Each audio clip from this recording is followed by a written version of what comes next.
Hi there, good evening, and welcome to Business and Leadership Forum with Uchonoche this evening. I hope your weekend was okay. I hope today was good. Mondays seem serious, but after 12 noon, it's not as serious as people think. You're just looking forward to Monday. Many things to do. But by the time it's 12 to, well, you're already in the groove and of in the midst of things, and it's just like any other day. But I hope it was fruitful. Today we are starting a series for the next 3 weeks. We will be talking about self-worth. Um, this topic is being generated by so many questions that young people ask me about self-worth, and I hear a lot of things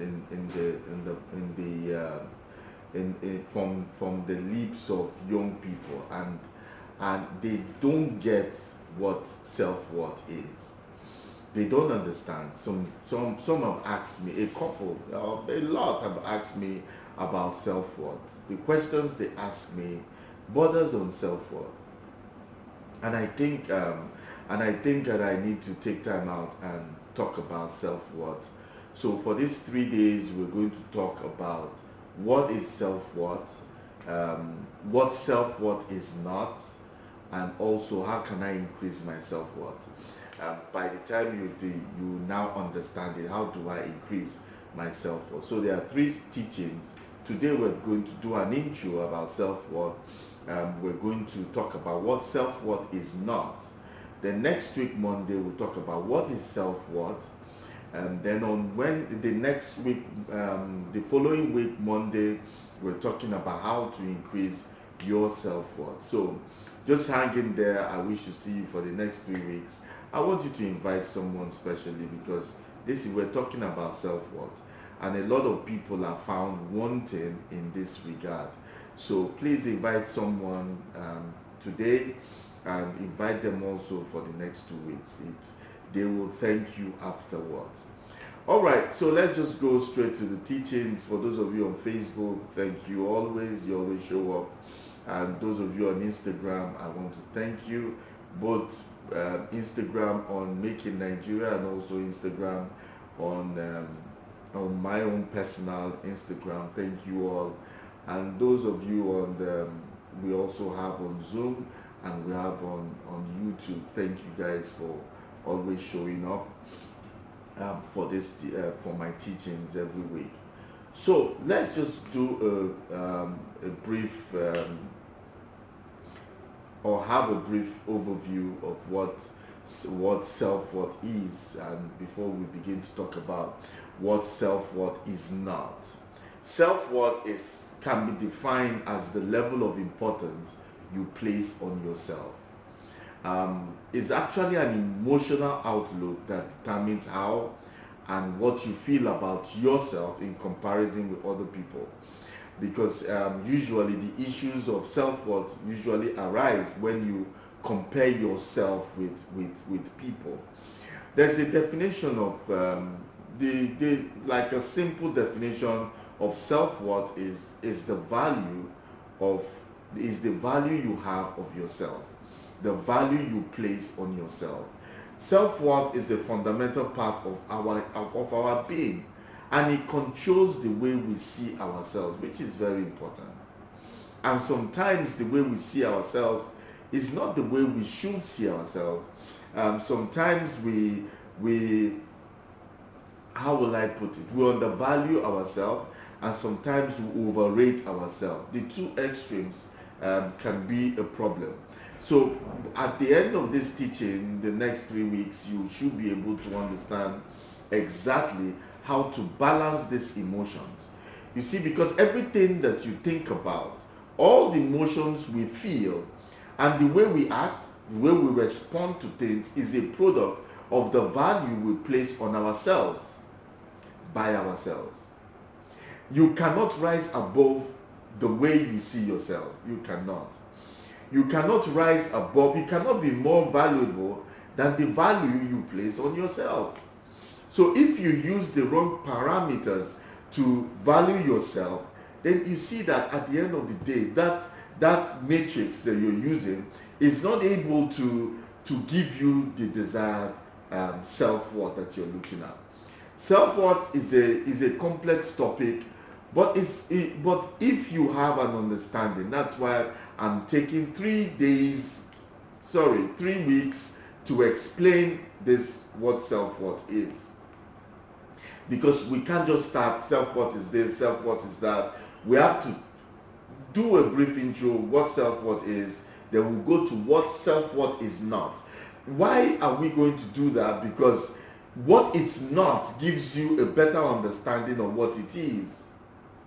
So I always like to start with what is not. So today, largely, we're going to look at what self-worth is not. So when we come next Monday, we look at what it is. When we have an understanding of what it is, then we can now see how we can scale on the issue concerning self-worth. So this is the theory of self-worth that is out there that might not necessarily be correct, but this is the theory of self-worth. To most people, self-worth only comes after a feat has been achieved, or when you are competing with another person. When you have done a wonderful task and, oh, this is great, and you attach, especially men. I think the way we were created, because God gave us work before he gave us wife. So that first thing he gave to us is where we derive our own self-esteem by the work, the things that we have done. But is that necessarily correct?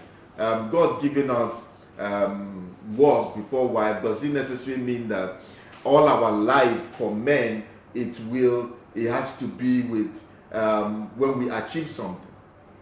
But even if it's just to achieve something, I don't have a problem with it. But it's usually achieving something while you're competing with your neighbor. It's all about competing with people. So even if you have achievement, all of us strive to achieve. But when it's in comparison with your neighbor, then it becomes the essence, the value you're placing on your self-worth is a bit distorted. Because you're not doing things for others. You shouldn't be doing things for others. You should be doing things because you want them. You should be doing things because these things are the things that make you who you are. It gives you that sense of accomplishment, fulfillment, but not necessarily because you want to use it to compete with someone. That's where that theory is shaken. You see, in this theory, it says that a person's life goal is self-recognition, and that this recognition is a product of their accomplishment. I agree. But when that accomplishment is now tied to you feel good because you are doing better than the other, then this is what makes this theory put on a shaky ground. Yes, accomplishment. We can relate to that. It's relatable. We can relate to that. But should we really be placing so much importance on our accomplishment just to determine our self-worth? I think there's more. There's more to life than only accomplishing. Okay, let me give you an example. You become an accomplished businessman. You become accomplished in your field of endeavor. But the drive towards that accomplishment makes you lose your family. You lose your wife, you lose your kids, you lose your husband, you lose your kids. So you have accomplished that, but are you whole? Are you still whole? So if accomplishment is all that it takes to increase your self-worth, so how about the family now? Now you are lacking. How about that aspect of you? Is it also going to increase your self-worth? Or that I'm a billionaire but I have no family? Wouldn't that also affect? It will affect your self-worth in the long run. So it's not just about accomplishment. There's also things that need to be balanced. Outdoing the next person the only way you can feel good about yourself? Is that the only way you can hold yourself in high regard? Because everything, I know some people that every single thing that they do is to outdo somebody else, and it makes them have this high regard. I have a friend that says anytime I outdo my competitors, or anytime, not even competitors, not even business, anytime I outdo some certain friends, I buy that car before them, I build that mansion before them, he wants to be the first in their circle. These are friends all the way from secondary school. They've been friends, but friends that are driven by competition.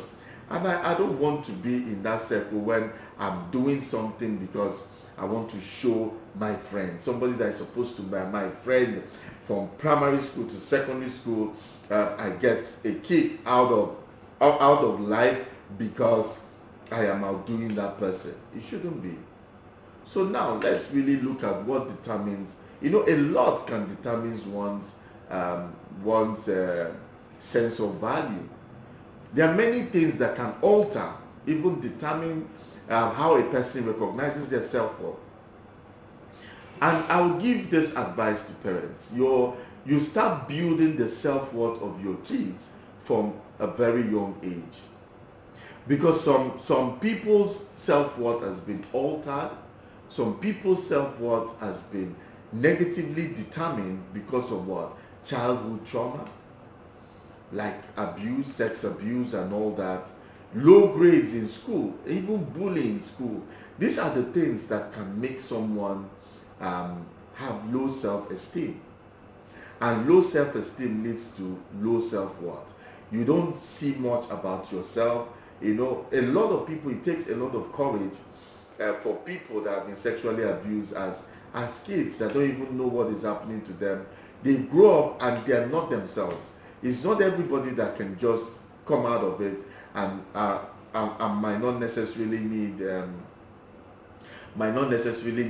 some form of coaching or some form of counseling. But a lot of people do. So there are many things that can affect your self-esteem, which will eventually affect your self-worth. So let me give you some common ways people measure their self-worth. It's not what I'm saying now, it is how people measure, not necessarily that is the right thing. But for some of them, they are relatable, but not necessarily means that it is going to help your self-worth. But let's take a look at it. Number one is the sphere of contact, your sphere of influence. Many people weigh themselves based on the kind of contacts they have on their phone. The number of prominent people they are close to and they know. I know of people that they will tell you, they will even show you, oh, I know the MD of this bank, look at his number. Some people even go to the extent of giving you that person's number, call them and tell them it's me. You don't understand that if you give somebody's contact to another person and you don't take permission from that person, most chances are that even you that gave out the number, you will lose that access eventually. Because I think people should determine their own privacy. People should have privacy, and you just can't barge in on them without them knowing that you're coming. I can't go and see you if I don't know that you want me to come. Nobody just goes to visit these days. Now there's GSM, you can call. You can't just go and visit someone because you might be embarrassed. You get there, you think you are the person's friend, and they tell you the person is not there, even though you have a feeling that the person is there. You didn't tell him you are coming. So the contacts that you have on the phone, I think there's a teaching I have. I think it's on self-worth. There's a formula I have in one of my teachings. It says that your net worth is determined by your network. And see, network is not just in knowing people. Network is about the people that you can extract value from. So I might have all these prominent people in my bank, in my phone, in my contact, but not all of them. I don't utilize all of them. So what is the joy of having those people when they're of no use to you? So you meet a prominent person at a party, you take his number. How does that? It makes you feel good. It's just bragging rights, really. It's just for bragging rights. Bragging rights that, oh, you know that person. And it increases, you feel that increases your self-worth. But what if they don't answer you? What if they don't know you? Because it takes beyond knowing, having contact, for you to be able to utilize that contact. There must be follow-up. You need to talk to people. You need to be in their life. You need to occasionally go and see them. You have to maintain that relationship. You have to give gifts. You have to be, when they celebrate one function or the other, you have to be there for them. So you just don't have contact and feel that, oh, that should boost your self-worth. It does not necessarily mean. That's why I say this is how normally people that have not given this much thought, this is how they think, oh, I know people, so that's my self-worth. No. Another way we view our self-worth is physical and emotional appearance. To an extent, what you wear, what you speak, and how the society feels about you can, it can increase your, or it can give you a false sense of self-worth. Appearance is good. You need to look the part. Like they say, appear like you want to, what is that saying? Dress like you want to be addressed. Yes.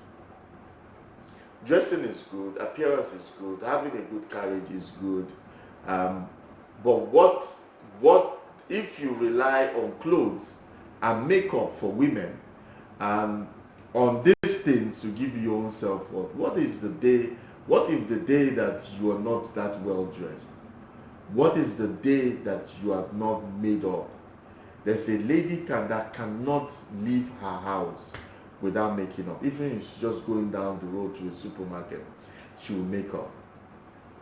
And the extreme of it was, I learned that there was, even if she has not taken her bath, and she's just walking down, there's a big mall by her house, she has not taken her bath, but she will make up to go, even though she has not taken her bath, to stroll down, because her self-worth is hinged on her makeup and how she wants to look a certain way all the time, and that begins to even work against you when you feel that your physical and emotional appearance is what is going to increase your self-worth. It is temporary. That feeling is temporary because you make the clothes. I tell people, I say, look, I'm not so much into designer clothes. Yeah, I have a couple, but I'm not so much.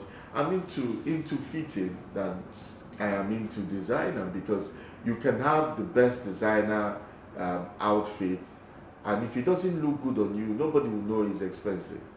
But if you have the right fitting, people want to know where did you get this clothes, who is your tailor and all that. Okay? So people tend to think that appearance alone and what you wear is self-worth booster, but it does not necessarily mean so. All right, occupation as well. Another yardstick that people use to measure self-worth is their occupation.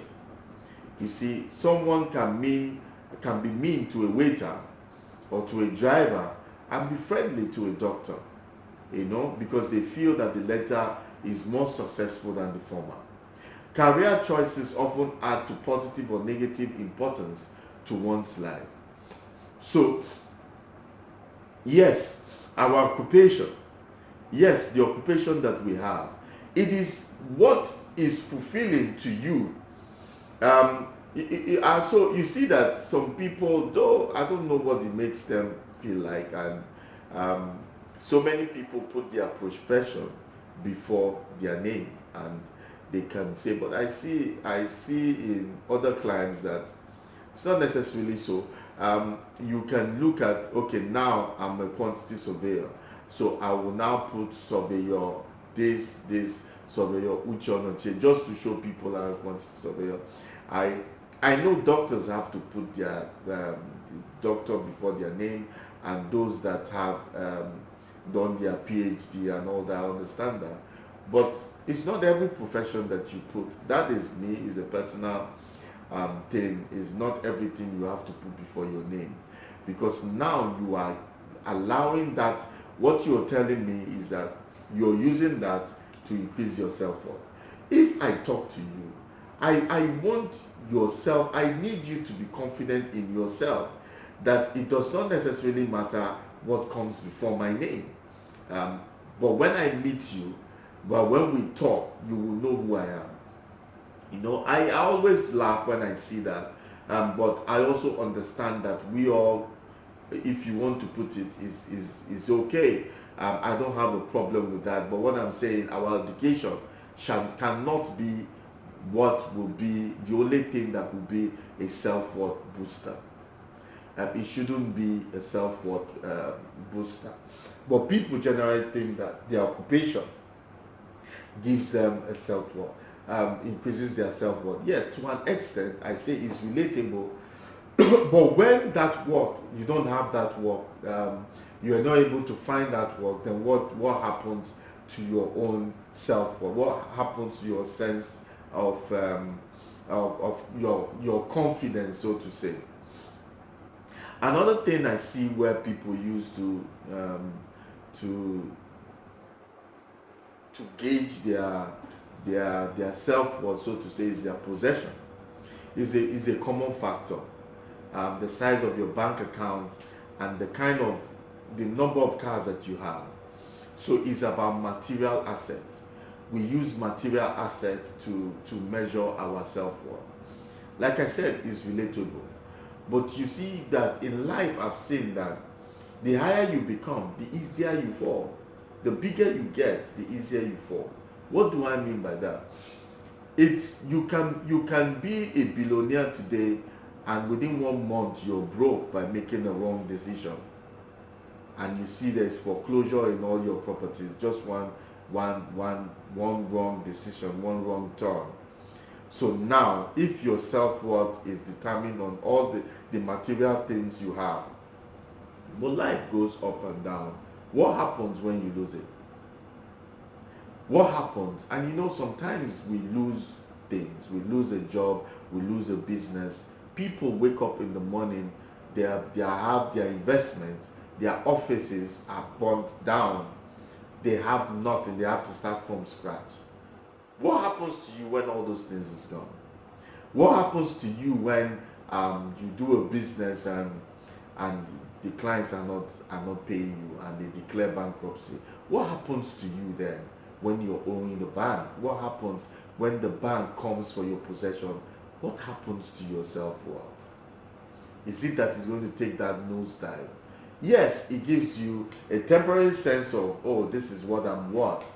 But there has to be more than all this.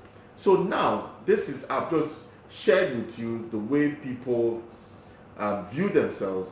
This is the general view of self-worth, that we all have. But it is not particularly correct.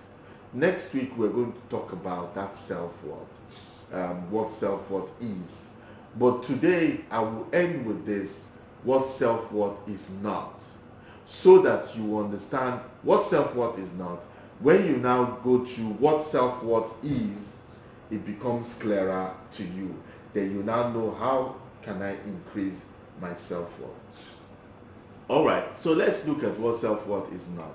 The truth is that status or material things should never measure self-worth. Why? There are many misconceptions about self-worth that have sadly shaped the minds of people into thinking less of themselves because they don't have those material things, and they begin to think less of themselves. I don't have a Ferrari, I don't have a house in the best place, in the best part of town, and it begins to affect your self-worth. And if you're not careful, it affects your self-worth, your self-esteem, and your productivity generally. And at that time, it looks as if your heaven is short, and because in your mind In your mind, it's like you've already given up in your mind, and it becomes difficult for you to make any form of progress. And people like that can give up and say, look, in this life, I've tried. I've heard people say, I've tried. Maybe I wasn't called out to be successful. Let me just go and work and be part of people's success story. At least, part of their success will rub off on me, and they give up because they've used material things to measure their own self-worth, which is very bad.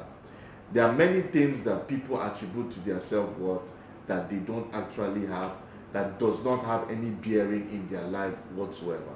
So let's take a look at a few of them. Self-worth is not your career. Self-worth is not your career. Your occupation should not determine the value you place in your life. Why? There have been cases where experienced and trained professionals have settled for menial jobs because they couldn't get hired. What if you leave this country and go to another country and you cannot practice as a professional? Yet, some countries, depending on your profession, a lot of countries will require you to do a certain level of professional courses. You have to have certain certificates before you start to function in that country. Example, medicine. I know countries where my doctor friends tell me they have to go and take a course, professional course, before they're allowed to begin to function as doctors in their field. A guy calls me, say, I'm a doctor here, I'm even a consultant, but I'm going here and they're asking me to do media jobs like a first grade nurse or something, until he finishes his. Look, it's doing media jobs, anything can happen. Should that affect your self-worth? You know who you are. You're a certified doctor, you're in a different country. You're a certified doctor, you're in a different country. So you need to go through the process, and things are not automatic. So you have to do menial jobs for you to be able to get certified before you get certified. If you now begin to look, and maybe that opportunity doesn't come as fast as you think, and it begins to affect who you are, then you realize that your self-worth, the way you see yourself, will begin to nosedive. And the way you see yourself is a great determining factor in your progress in life. It doesn't take away your qualification of who you are. You are an engineer, you're a doctor. It shouldn't take it away. You should. Why should self-worth be measured about a career choice? I've seen people leave medicine and go and become artists. They're not earning as much. Their profession, they might value, in some places, they might value doctors more than artists. But some people choose that this is what I want to do. I don't want that. And maybe I read medicine because my parents wanted me to do that. We've had many cases like that. So what now happens to you at that time? Are you now going to lose your self-worth because you have not started practicing, or you've left your profession to another, and that is not so, in quotes, glorified like the others? The only thing that should be a concern is how gratifying the job is. How gratifying is the job? I had to at some point make career decision, change my career path, and I've said it here many times. I have a group of companies. I have a company called Madison Energy. It's a group of companies, related companies, but in the same industry. And most of them were in the same industry. And I said, look, this group of companies, the last place I worked, I said, this man is going to teach me how to make money and how to have a worthy enterprise. But at the end of the day, there was an interruption in my life. And before the end of my work life, I realized that what I'm doing now is what I want to do. Yes, eventually it will be more lucrative than having an oil and gas company. It will be, but it takes time. Or even if it never becomes as lucrative as being an MD of in an oil and gas industry with many companies supporting that industry. But is it that gratifying?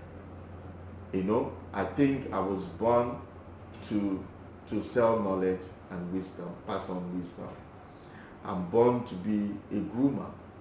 I groom men, I counsel men, and I position men to become highly successful in society. And I get more gratification. I'm happier. I'm happier when I do this than when I was full-time into business in the oil and gas industry. Do I still do business? Yes, but I'm more of an investor than business because than being actually running businesses. I don't think I can run as the MD of a company, perhaps a chairman, but not MD of the company running day to day. I'd rather invest in people that have the capacity, that have the time, and that is all they do. I'd rather invest in you than me doing it. This is my industry. Capacity development. This is my industry, and the 5 areas where we function here is business, career, leadership, personal finance, relationships, life issues as it affects people in the workplace. So it doesn't take away anything that I left that to pursue what I want to pursue. This is gratifying to me. And so I derive that joy. I derive my own self-esteem doing this. I'm not necessarily doing what everybody will say, oh, he's the MD of a growing indigenous oil and gas company. Are those companies still there? Yes, they are, but I don't run them as a person. And at that time, you have to think of partnership so that you can do what you want to. I think in my tombstone, I want there written, not an oil and gas expert, not a logistic expert, but I want to be written a thought leader, a man that groomed and shaped lives, a man that helped people become what God had destined them to be. That is what I want to see in that tombstone, not how much money I have getting it from the oil and gas. Not that it is bad. I'm telling you my own story.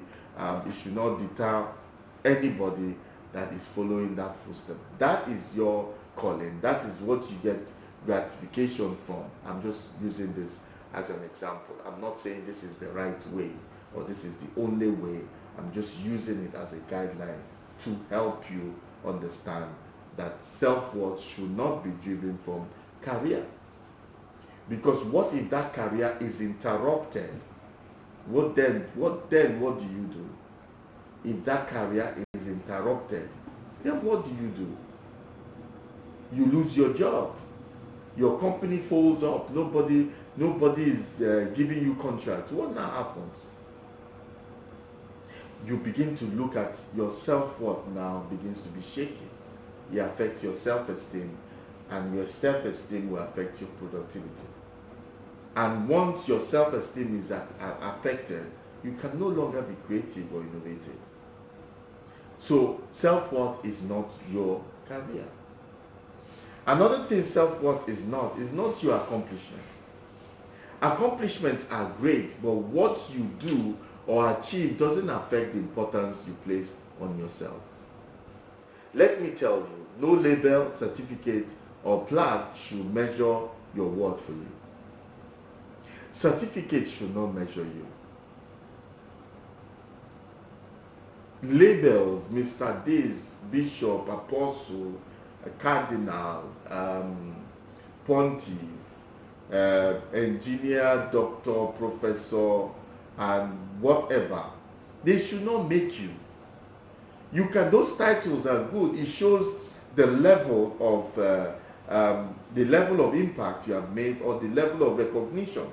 What you have done, that people recognize you, that people recognize you because of that. They recognize you in that way. So there's nothing wrong, but it should not be what you now put your self-worth based on those accolades. If those accolades are not given, there's some people, if you don't call them pastor, or if you don't call them professor or doctor, archbishop, doctor, professor, chief, they will be very upset with you. They'll be very upset with you. And I'm like, is it the title that makes you, or you make the title? I asked the question before. Is it the clothes that make you, or you make the clothes? If you rely on clothes to make you, then you are not going to, your people will not see you in that light.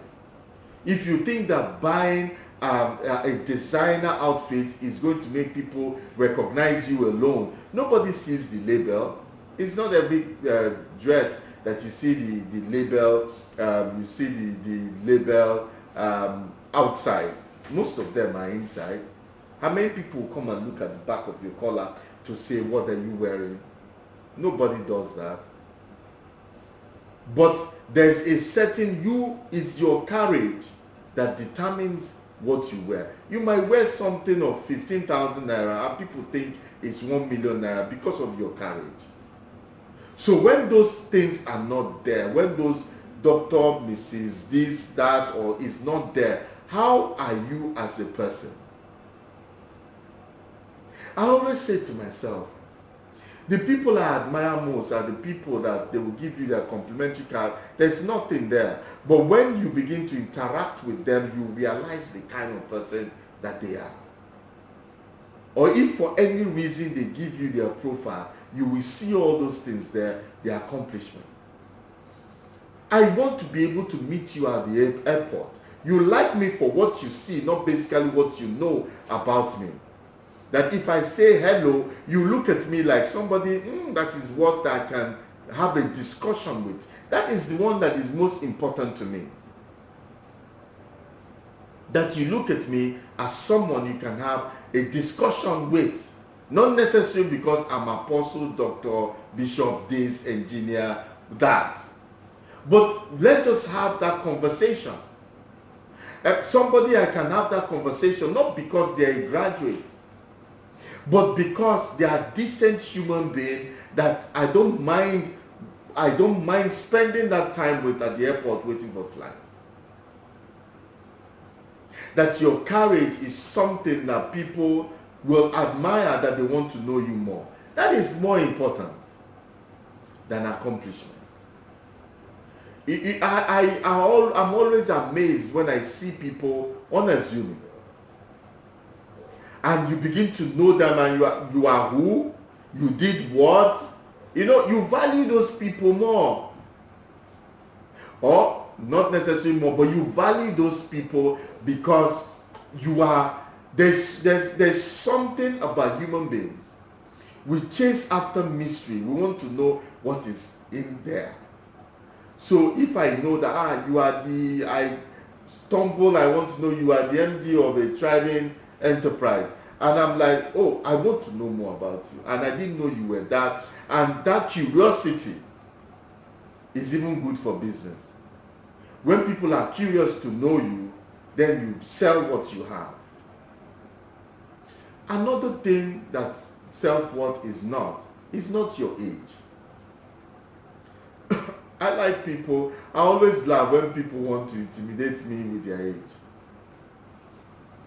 Especially when you are in a professional gathering It's happened to me. It's happened to a friend of mine. We were talking about it last week. He brings up an idea. Somebody says, no, he can't. And he says, look, do you have a superior argument? Don't throw mine away if you have not listened to it. Say, look, I'm older than you. And the guy was, I know that you're older than me, but what we're discussing, I am not that young. This man is to be about is like 55, and the person that is telling him I'm older than you is like 60, 65 to between 65, 67. And he said, I know that, I recognize that you're older than me, but it's not as if I'm a baby that have not been in life to be able to see that this thing, I can come up with an opinion. People intimidate you. There's some people before, especially people that are smallish, especially people that are, don't look their age. Some of them, before they relate to you, tell, no, I'm above 50. Are you trying to use that to intimidate someone that is younger? You can't force people to respect you. Honor is earned. It doesn't come by age. How old you are or how young you are should not determine how prepared, should not be what will boost your self-worth. It's how prepared you are for anything that matters. Your age does not matter. It's how prepared you are. And that's what I'm saying. How prepared, people will listen. Companies will listen to a 20-year-old if they have solution to their problem. It doesn't matter. You don't have to be 60 years old for companies to listen to you. No. 20-year-old, if they have a need, they will listen to you. You only need to be willing and determined in this world, and people, you have listening ear. It's not about how old or how young you are. Do not determine what you get in life. It's how prepared you are. So if I am in my 20s and I am prepared, I can become a thought leader. Being a thought leader does not necessarily, it doesn't come with gray hair. It doesn't have to come with gray hair. I know that some things come with gray hair, but it doesn't have to be. You are an expert in that field. And if you put in enough time and work to be an expert, then why not be an expert in that? So self-worth is not your age. Another thing self-worth is not your love life. It is tempting to try and feel good about yourself just because someone else feels good about you. So you are puffed up. Oh, you feel that, oh, I'm dating a pretty girl, I'm dating a beauty queen. Your self-worth. What if what if tomorrow she leaves? What happens to you then? What if tomorrow she's no longer there? Single or not, do not determine, do not make a relationship based on self-worth. What if she leaves tomorrow? What if two of you can't be there together? Do you need a pretty lady or a handsome guy to determine your self-worth, who you are? No. Everybody's happy when they are dating the person of their dreams. But if your self-worth is based on that, you see, man can disappoint at any particular point in time. We've seen people, we've gone to their weddings, that say nothing, we will die here together, me and you against the world.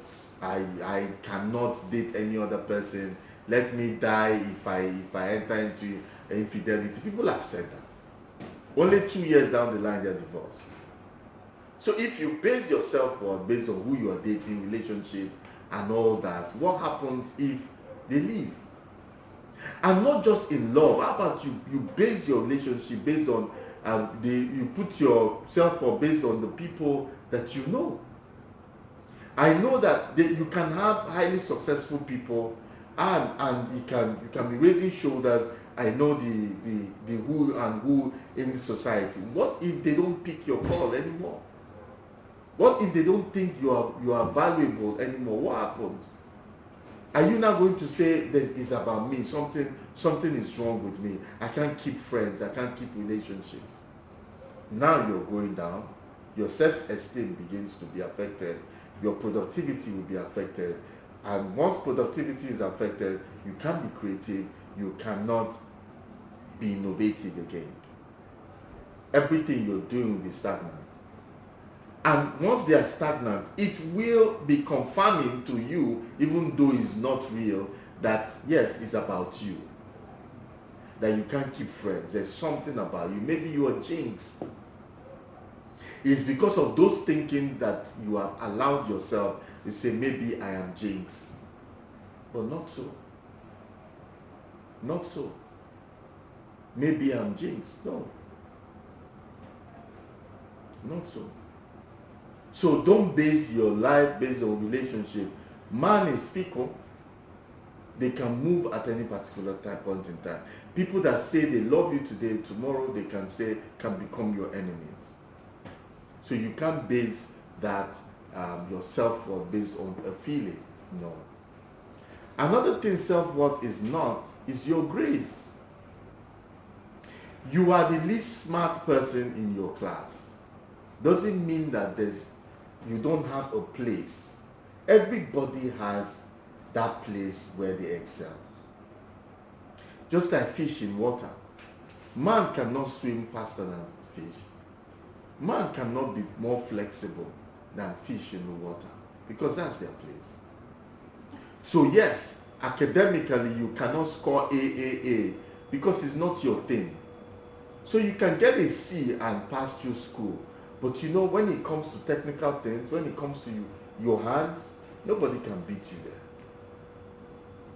Plumbers abroad there are millionaires that are plumbers. Because there are certain jobs you can't do abroad. You have to belong to a society, a union, or whatever. There's some jobs people don't do and only you can do. Plumbing job, nobody wants to do it. But it's very highly lucrative. Even here in Nigeria, it's lucrative as well. So just because you didn't get good grades, but you can become a mechanic. There are mechanics that I know a mechanic that was given visa to go to I know one that has gone to Germany, I know one that has gone to UAE, to Dubai or is it Dubai or the Abu Dhabi, either one of them. He was actually taken from here, sponsored from here to there. And you know, once they say a big boy, nobody will ask you why are you making it? You are just in the league of the big boys. You didn't pass through school doesn't mean that you don't discover yourself. You shouldn't, grades in school should not determine your self-worth. Once you know where you belong, that will boost your self-confidence, increase your self-worth, because you know who you are.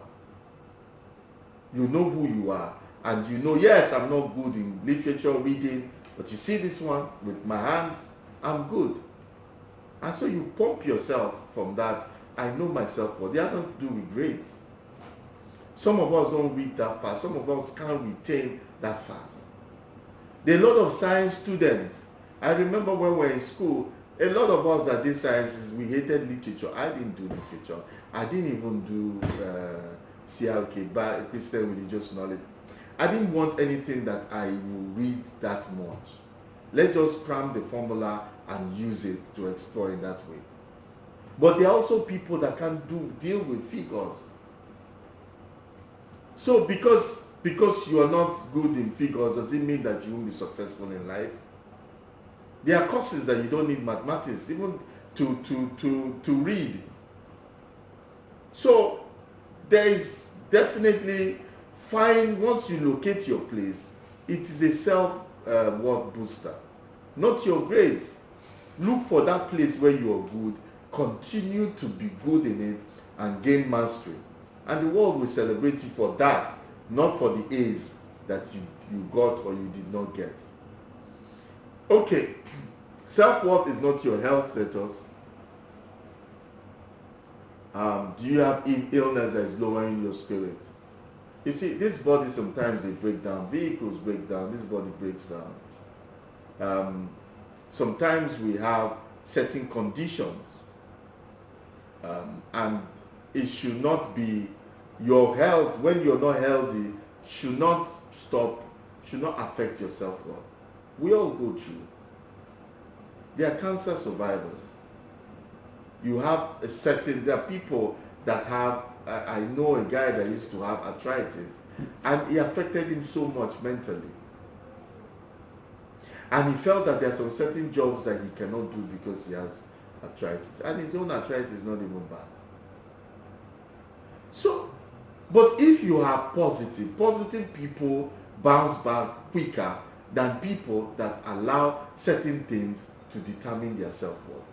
And like I said, self-worth will affect your self-esteem, will affect your productivity, and now it's a mind thing. Because it's a mind thing, sickness is promoted by your mindset. It's either promoted or taken away by your mindset. People have been cured of cancer because they said no to it. And mentally they kept on saying no, I will walk out of this place without this chemo, and they kept on saying it and believing it, and it worked for them.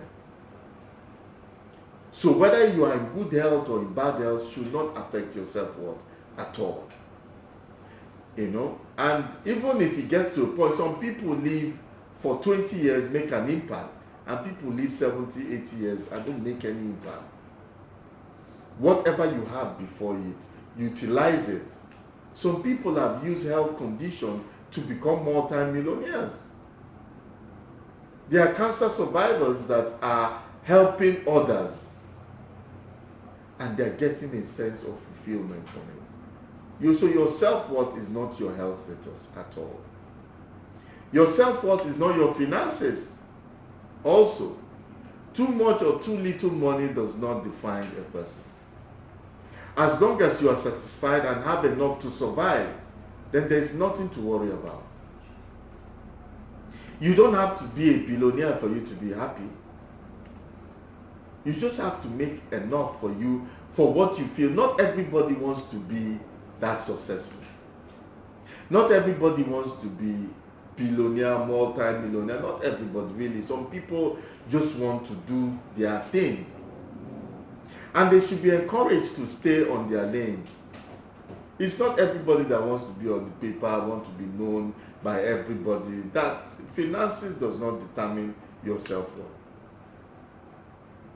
Your self-worth is that thing that makes you produce at the level that you become successful.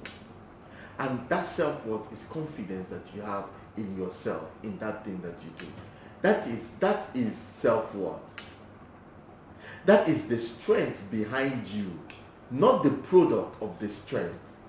Wealth is the product of that strength inside of you that is making you produce.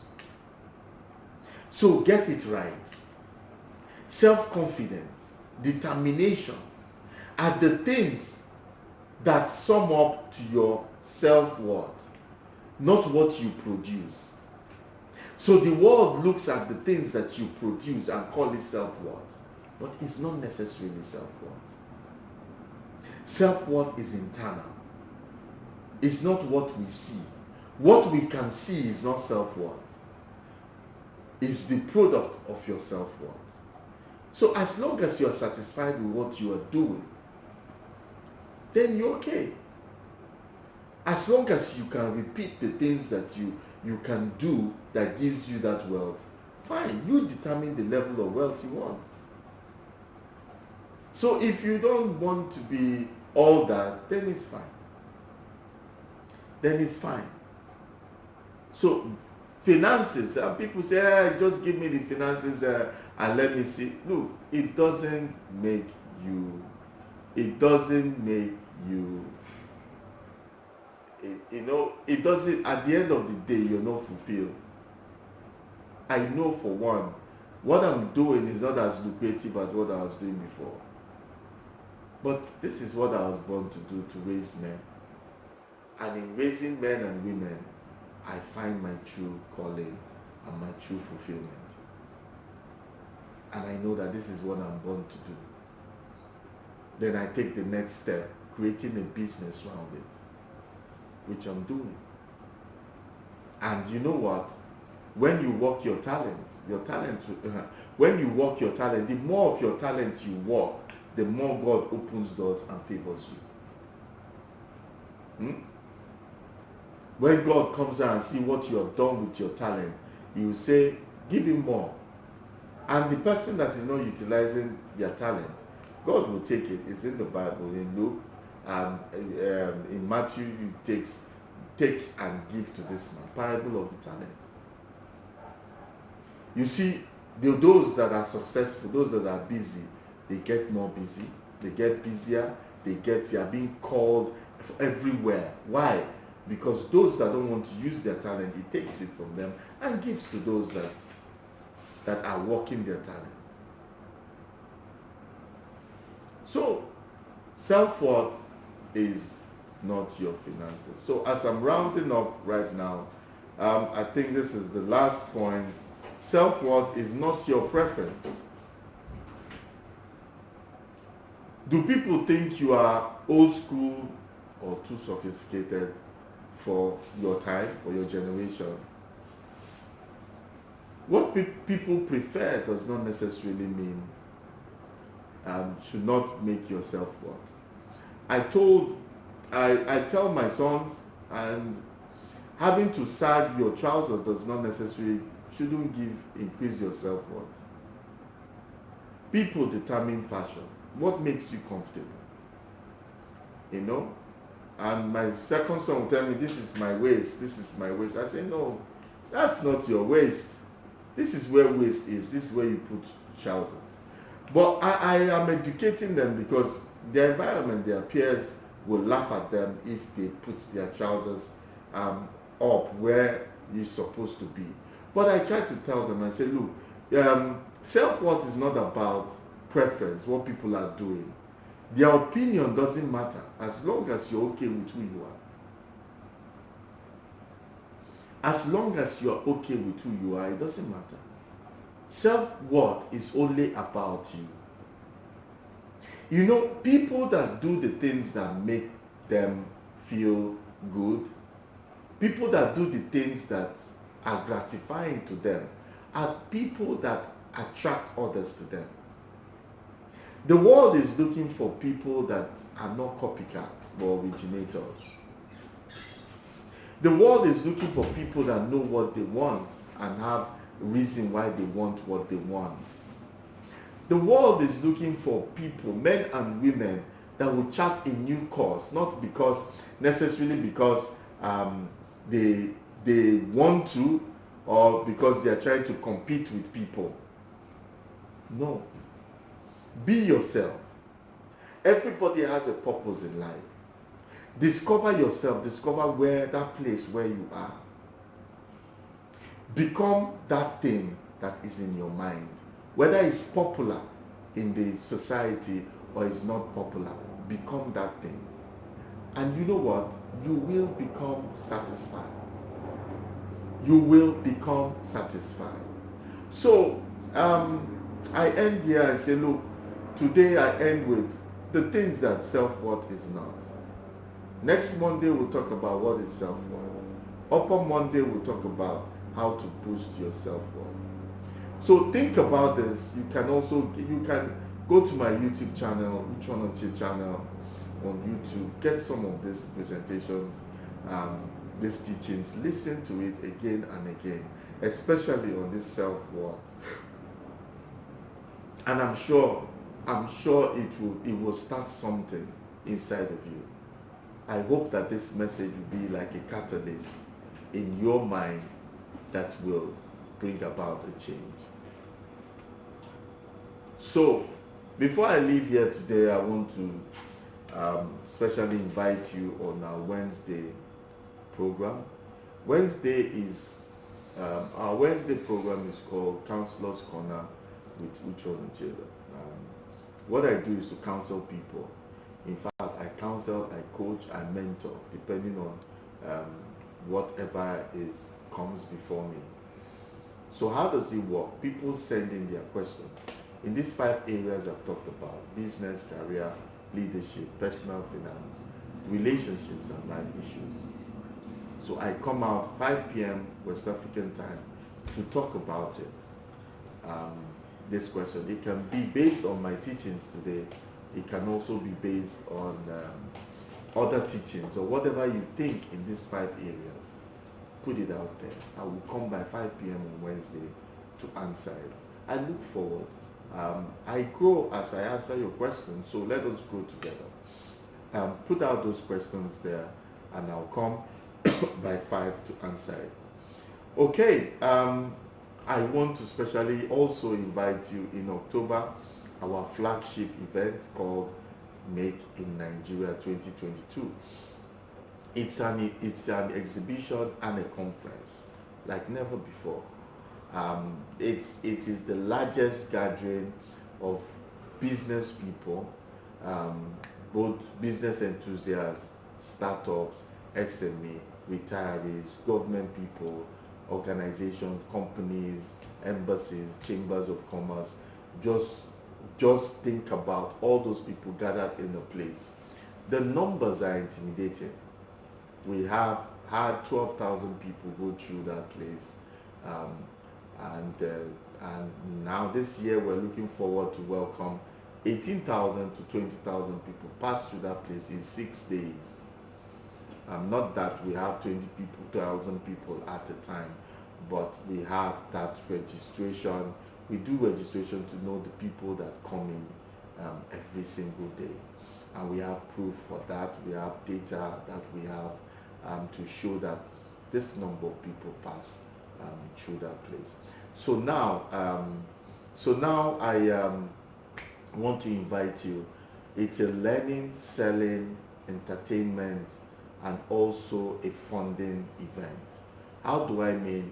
It's like there's a conference. The conferences are free, but we have master classes that you just pay a token to learn something that can change your life in 1 week. You can learn, we want to teach businesses that you can start with within 1 week. Businesses you can start doing within 1 week. So those are the kind of things that we teach. Also, in the area of selling, we have exhibition booths. We have exhibition areas. We have also areas where companies exhibit. We have areas where MSMEs will also exhibit, and that comes with the entertainment area. We have food courts. We have fashion sections. We have all kinds, and we have entertainment going on at the same time. So nobody is bored. After we learn, entertainment starts. And then we also have some things. We have grants that we give out. So if you make a pitch, in that grant, people, if you can make a pitch and if you're successful, you can get a grant. Then now, I reserve this for the last. With a single raffle draw of 1 ticket, you can even win a plot of land. And we have 2 plots of land for grabs this year. So it means that with a raffle ticket, you can win a plot. You can win a plot of land in the city of Port Harcourt, even in an estate. In an estate. So you can. All these things are available for you. Mark the date. Put it in your calendar. 20th to 25th of October. Don't forget these dates. I hope to see you because there's so much to get. So plot of land is not the only thing. There are refrigerators, there are irons, there are many things that you can win on that day. So I want you to come out, learn, hang out, make a pitch, win something, sell something, and come let us have fun while we sell and learn and hang out. This is what is going to happen in October. It's just around the corner. I want to specially invite you. Well, until then, 5 p.m. Wednesday, I hope to see you. Make it a date. God bless you. Have a great night.